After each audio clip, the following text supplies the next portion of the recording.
बिदिबा अमनिकुमखौ दिनै आरोबाव खनसे नायबावनोसै मा जाहोननि पेमेन्टआ साक्सेस जानानैबो बेंकआवहाय रिसिभ जायाखै आरोखि। जायनो जायाखै नोंथांमोना आंनो खोन्थाहरनो हागोन कमेन्ट बक्सआव लिरनानै।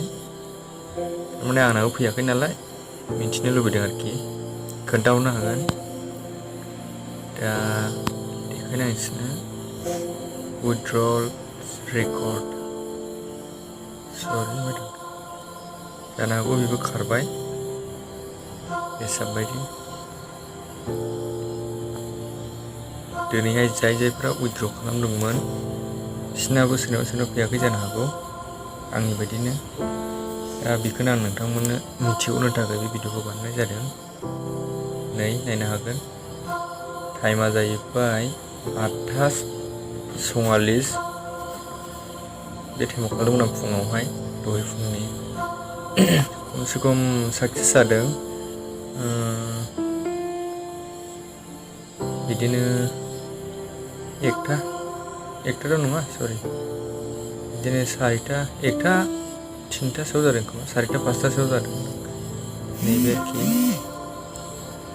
दाखालिथ' बे हाब्बाय, नैबे दिनै साक्सेस जानानैबो एकाउन्टावहाय माने रिसिभ जायासै फैसाया, बेनो आरोखि ना।